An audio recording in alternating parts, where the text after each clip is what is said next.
From Texas, the Honorable Lloyd Doggett. Without objection, the gentleman from Texas recognized for 5 minutes. I thank the gentleman. This debate is late, very late. Thousands of deaths too late. And this escalation scheme is an unmitigated disaster. President Bush seems determined to continue making the same old mistakes, just make them a little bit bigger.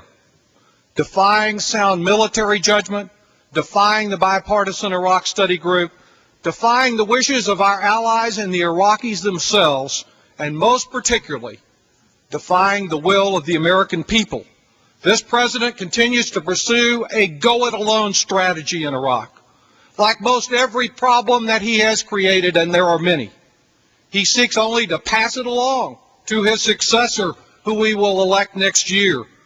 Pass along, in this case, what is no doubt the most colossal foreign policy failure in American history. The administration's top budget official told me in a hearing just last week that, quote, the best minds in the Pentagon see no need to fund this escalation, which has not yet really begun, for more than another 7 months.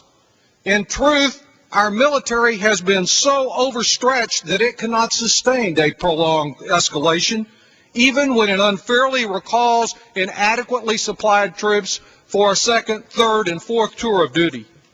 Little wonder that the Secretary of Defense, Mr. Gates, admitted last week that he is already looking for another plan after this escalation falls short.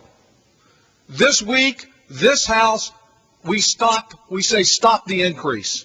And next, we must begin the decrease with a phased withdrawal from Iraq. We should not act precipitously, but we must move very expeditiously to extract our troops from the crossfire of the warring factions in this civil war quagmire.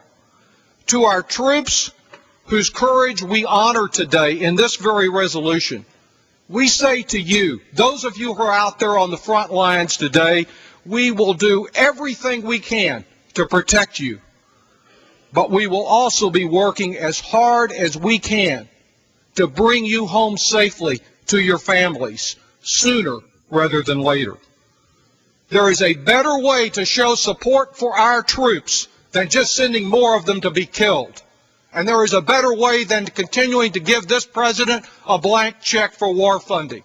Unless we move forward to place firm limitations on the appropriations, we will leave this war-making president constrained only by Dick Cheney's imagination. The words of our adversaries in this debate have often been very sharp. But you know, their true conflict is not really with us, it's with reality. They are in a losing war with the truth. Iraq has never been the central front in the war on terrorism, like the alleged connection with 9/11 in Iraq, like the claim that Saddam's nuclear mushroom was looming just over the horizon. This charge is but another falsehood foisted off on the gullible. The central front on the war on terrorism was largely abandoned by President Bush in his ideological rush to invade Iraq. Vital resources and expertise that were needed to capture Osama bin Laden and the terrorists who caused 9/11 were cut in Afghanistan when President Bush ran into Iraq. The real war on terrorism suffered a major setback from which today it has still never recovered. That is the only cut and run that now endangers our families. Nor does this debate in the People's House embolden the enemies of democracy when we exercise democracy here in America. To me, the terrorists seem mighty emboldened with their daily death and destruction that they wreaked across the Middle East long before anyone ever conceived of this resolution. Frankly, it is the administration that is the terrorist top recruiter. As we predicted at the outset, this war is creating new generations of terrorists who view it as a war against all Islam. We cannot kill our enemies fast enough with the current policies creating more of them every day. And now this president is stoking the flames of war with Iran. Ironically, that's the only country in the world to have directly benefited from his attacking Iraq. Widening the war to Iran with the macho slogan that boys go to Baghdad but real men go to Tehran, risk an even wider, even more disabling debacle that could eventually envelop our families in a third world war. Having failed entirely to learn any lessons from Vietnam, this administration seems to have already forgotten our experience in Iraq. Some here who profess to be conservative, may I have another minute?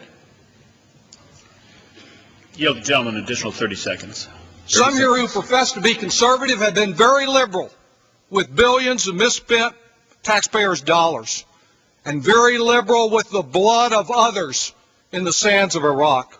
President Bush was absolutely correct when he personally declared his war in Iraq to be a catastrophic success. He has certainly been successful at creating one catastrophe after another in Iraq.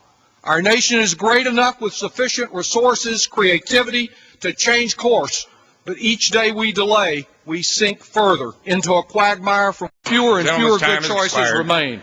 Gentleman from New York. Thank you, Mr. I Speaker. yield back. I yield now 5 minutes to a longstanding member of the Foreign Affairs